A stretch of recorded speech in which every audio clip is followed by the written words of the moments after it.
जय हिंद दोस्तों। Exam dare में आप सभी का स्वागत है। दोस्तों आज की क्लास में हम आपके लिए लेके आए हैं सामान्य ज्ञान के बहुत ही महत्वपूर्ण क्वेश्चन।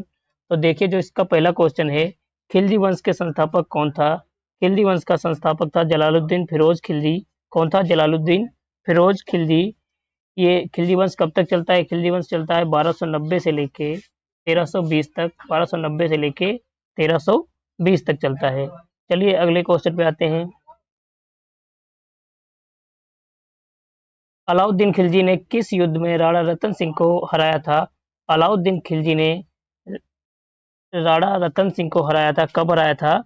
1303 में युद्ध होता है। कहाँ का युद्ध होता है? चित्तौड़ का युद्ध होता है। कब होता है?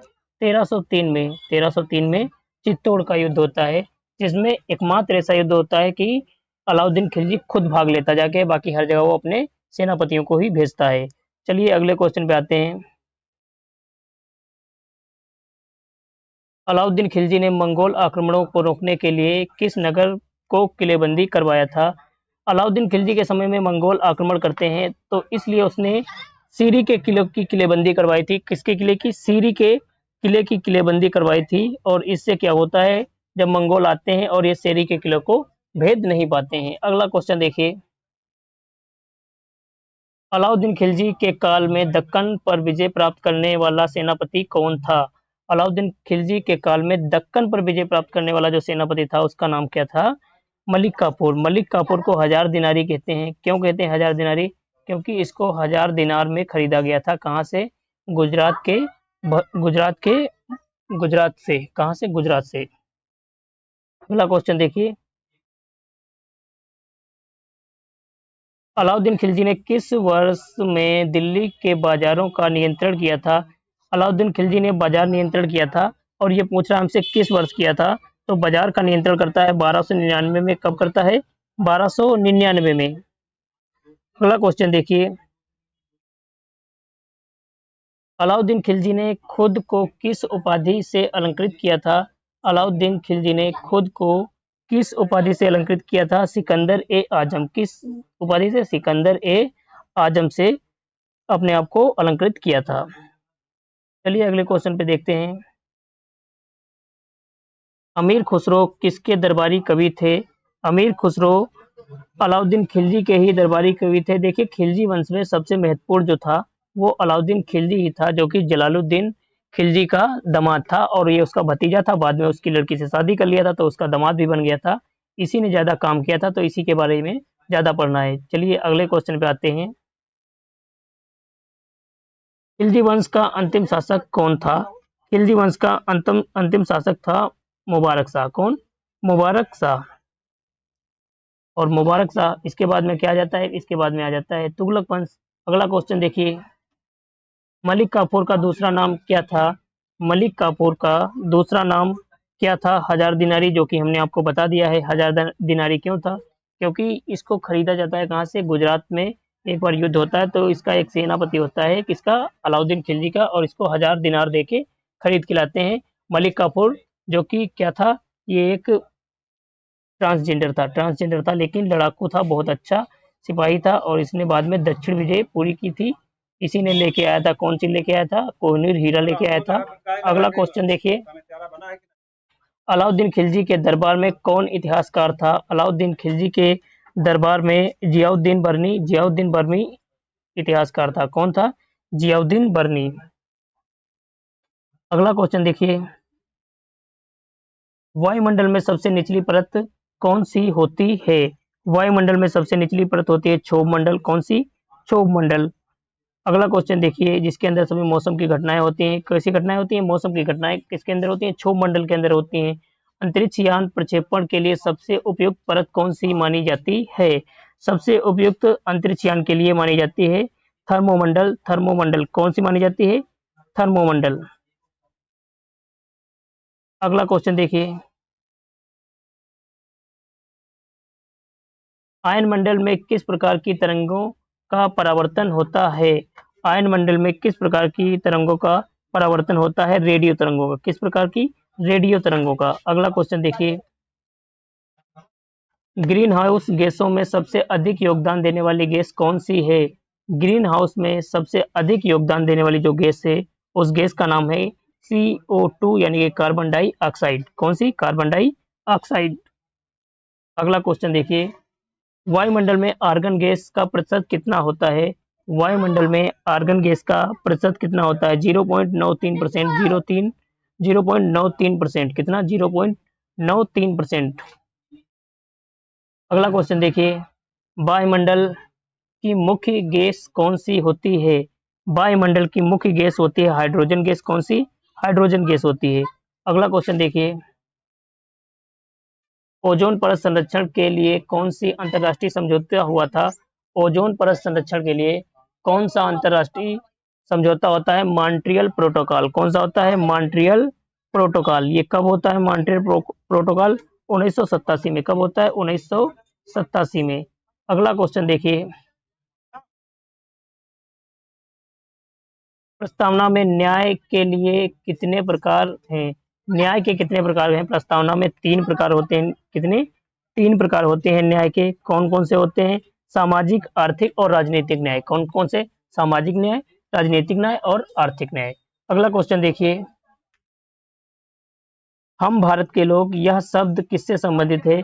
हम भारत के लोग, भारत की जो प्रस्तावना है, हमारे संविधान की जो प्रस्तावना है, उसी में सबसे पहले लिखा होता है हम भारत के लोग भारत को एक संपूर्ण प्रभुत्व संपन्न देश बनाने के लिए। ये प्रस्तावना आपका सही हो जाएगा। अगला क्वेश्चन देखिए, प्रस्तावना का निर्माण किस समिति ने किया था? प्रस्तावना का निर्माण किस समिति ने किया था? उद्देश्य प्रस्ताव के बाद उद्देश्य प्रस्ताव पारित होता है, उसी में बताया जाता है कि एक प्रस्तावना होगी। तो उद्देश्य प्रस्ताव कब होता है पारित? उद्देश्य प्रस्ताव, ये भी क्वेश्चन आया हुआ है कि उद्देश्य प्रस्ताव कब पारित होता है? संविधान की जो तीसरी बैठक होती है, संविधान सभा की तीसरी बैठक होती है, कब होती है? 13 दिसंबर 1946 को। 13 दिसंबर 1946 को, जिसमें उद्देश्य प्रस्ताव पारित होता है, उसी में बताया जाता है प्रस्तावना के बारे में। प्रस्तावना का निर्माण की चर्चा होती है। कब होती है? 13 दिसंबर 1946 को। चौथी बैठक होती है, तीसरी बैठक होती है, ये भी पूछा हुआ क्वेश्चन है। चौथी बैठक हुई थी तो तीसरी बैठक हुई थी। अगला क्वेश्चन देखिए, रेपो रेट का अर्थ क्या है? रेपो रेट का अर्थ क्या होता है? आरबीआई द्वारा बैंकों को ऋण देने की दर। आरबीआई द्वारा बैंकों को ऋण देने की दर क्या कहलाती है? रेपो रेट कहलाती है। अगला क्वेश्चन देखिए, ह्यूमन डेवलपमेंट इंडेक्स किस संगठन द्वारा जारी किया जाता है? ह्यूमन डेवलपमेंट इंडेक्स किसके द्वारा? आईएमएफ के द्वारा जारी किया जाता है। किसके द्वारा जारी किया जाता है? आईएमएफ के द्वारा जारी किया जाता है। अगला क्वेश्चन देखिए, सेंसेक्स किस स्टॉक एक्सचेंज से संबंधित है? सेंसेक्स किस स्टॉक एक्सचेंज से संबंधित है? बीएसई से। किससे? बीएसई से। अगला क्वेश्चन देखिए, संगमरमर किस प्रकार की शैली? संगमरमर किस प्रकार की सेल है? संगमरमर किस प्रकार की सेल है? कायंत्रित सेल। कैसी सेल है? कायंत्रित सेल है। अगला क्वेश्चन देखिए, बलुआ पत्थर किस प्रकार की सेल है? बलुआ पत्थर किस प्रकार की सेल है? अवसादी सेल है। कैसी सेल है? अवसादी सेल है। ऑप्शन ए आपका सही हो जाएगा। अगला क्वेश्चन देखिए, पीट क्या है? पीट क्या है? पीट होता है कोयले का प्रारंभिक रूप। कैसा रूप? कोयले का प्रारंभिक रूप। अगला क्वेश्चन देखिए, विश्व का सबसे ऊंचा पठार कौन सा है? विश्व का सबसे ऊंचा पठार कौन सा है? तिब्बती पठार जो होता है, इसे ही बोलते हैं विश्व का सबसे ऊंचा पठार, क्योंकि इसी के पास में पड़ता है। कौन सा पड़ता है पठार? पामीर की गांठ, जिसको बोलते हैं, क्या बोलते हैं? पामीर की गांठ। उसी को बोलते हैं सबसे ऊंचा पठार। और यही इसको और भी बोलते हैं, क्या बोलते हैं इसको? विश्व की छत भी बोलते हैं। पामीर की गांठ को क्या बोलते हैं? विश्व की छत बोलते हैं। अगला क्वेश्चन देखिए, पेंटागोनिया पठार किस देश में स्थित है? पेंटागोनिया पठार जो है ये अर्जेंटीना और चिली में स्थित है। कहाँ? अर्जेंटीना और चिली में स्थित है। अगला क्वेश्चन देखिए, विश्व की छत किसे कहा जाता है? हमने आपको बता दिया है। इस क्वेश्चन का आंसर कमेंट बॉक्स में बताना। विश्व की छत किसको कहते हैं? अभी हमने आपको बताया इससे पहले। अगला क्वेश्चन देखिए, पश्चिम बंगाल की राजधानी कौन सी है? पश्चिम बंगाल की राजधानी कौन सी है? कोलकाता। कौन सी राजधानी है? कोलकाता। अगला क्वेश्चन देखिए, विश्व भारती विश्वविद्यालय किसने स्थापित किया था? विश्व भारती विश्वविद्यालय किसने स्थापित किया था? रविंद्रनाथ टैगोर जी ने। किसने स्थापित किया था? रविंद्रनाथ टैगोर जी ने। अगला क्वेश्चन देखिए, दार्जिलिंग किस फसल के लिए प्रसिद्ध है? दार्जिलिंग किस फसल के लिए प्रसिद्ध है? चाय के लिए प्रसिद्ध है। किसके लिए प्रसिद्ध है? चाय के लिए प्रसिद्ध है। अगला क्वेश्चन देखिए,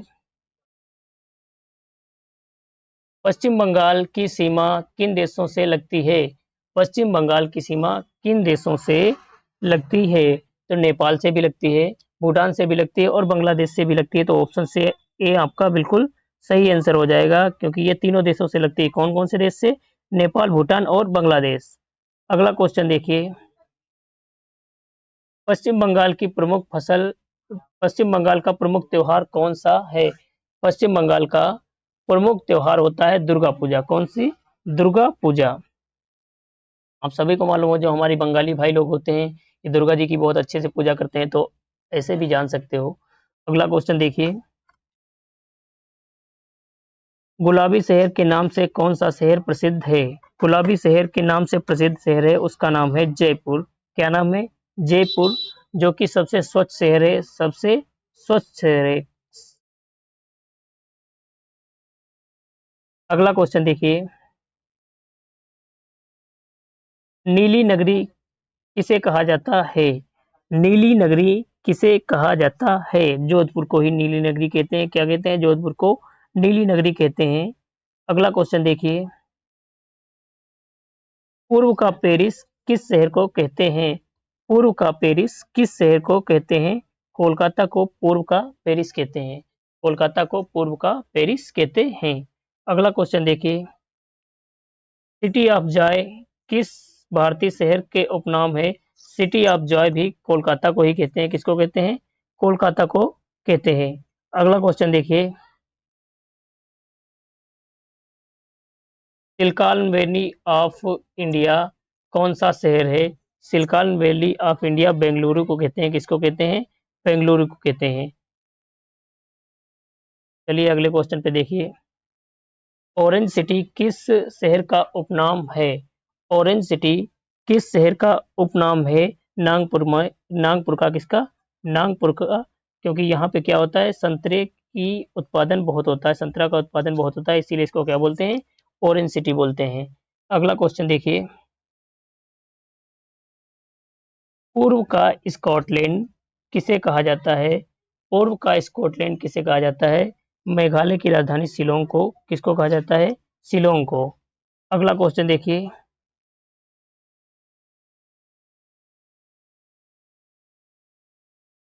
मैनचेस्टर ऑफ इंडिया कौन सा शहर है? मैनचेस्टर ऑफ इंडिया कौन सा शहर है? अहमदाबाद। किसको बोलते हैं मैनचेस्टर? इंडिया का जो मैनचेस्टर है उसको किसको बोलते हैं? अहमदाबाद को बोलते हैं। अगला क्वेश्चन देखिए, डायमंड सिटी ऑफ इंडिया किस शहर को कहा जाता है? डायमंड सिटी ऑफ इंडिया किस शहर को कहा जाता है? सूरत को। किसको कहा जाता है? सूरत को, क्योंकि यहाँ क्या होता है, विश्व में सबसे अधिक होती है डायमंड की कटिंग। डायमंड की जो कटिंग होती है वो कहाँ होती है? सूरत में होती है। कहाँ होती है? सूरत में होती है। अगला क्वेश्चन देखिए,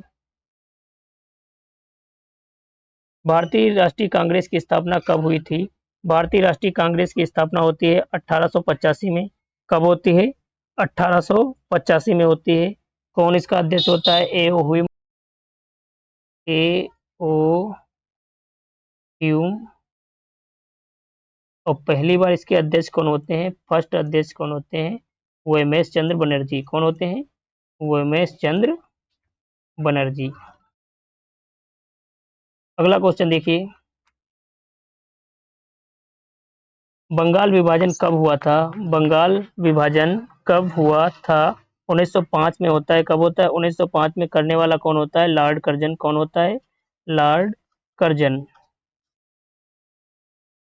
अगला क्वेश्चन देखिए, होम रूल लीग की स्थापना किसने की थी? होम रूल लीग की स्थापना करने वाले थे कौन? एक तो एनी बेसेंट थे, दूसरी बाल गंगाधर तिलक। तो ऑप्शन ए आपका सही हो जाएगा। कब होता है? ये 1916 के आसपास होता है। कब होता है? 1916 के आसपास। असहयोग आंदोलन कब शुरू हुआ था? असहयोग आंदोलन शुरू होता है 1 अगस्त 1920 को। कब स्टार्ट होता है? 1 अगस्त 1920 को। कौन स्टार्ट करता है? महात्मा गांधी जी। कौन करते हैं? महात्मा गांधी जी। और इसमें महात्मा गांधी जी ने अपनी उपाधियां त्याग दी थी। उपाधियां त्याग दी थी कौन कौन सी? एक तो केसरे हिंद थी। कौन थी? केसरे हिंद। सुभाष चंद्र बोस जी ने अपनी नौकरी छोड़ दी थी। सुभाष चंद्र बोस जी ने अपनी नौकरी छोड़ दी थी। ऐसे कई नेता थे जिन्होंने अपनी नौकरियां छोड़ दी थी और अंग्रेजों का काम करना छोड़ दिया था। इसे अंग्रेजों को घाटा बहुत होता है, लेकिन वो चाहते तो थे आज़ादी, लेकिन आज़ादी नहीं मिली थी। अगला क्वेश्चन देखिए, भारतीय भारतीय संविधान सभा का गठन किसके सुझाव पर होता है? भारतीय संविधान सभा का गठन होता है कैबिनेट मिशन के सुझाव पर। कब आता है? 1946 में। कब आता है? 1946 में। इसी ने सुझाव दिया था। फिर हमारा संविधान सभा बनती है। संविधान सभा के लिए इलेक्शन होता है और बाद में संविधान बनना शुरू होता है। अगला क्वेश्चन देखिए, पूर्ण स्वराज का प्रस्ताव किस अधिवेशन में पारित हुआ था? पूर्ण स्वराज का प्रस्ताव पारित होता है लाहौर में कांग्रेस का अधिवेशन होता है 1929 में, जो जिसकी अध्यक्षता कौन कर रहे होते हैं? पंडित जवाहरलाल नेहरू।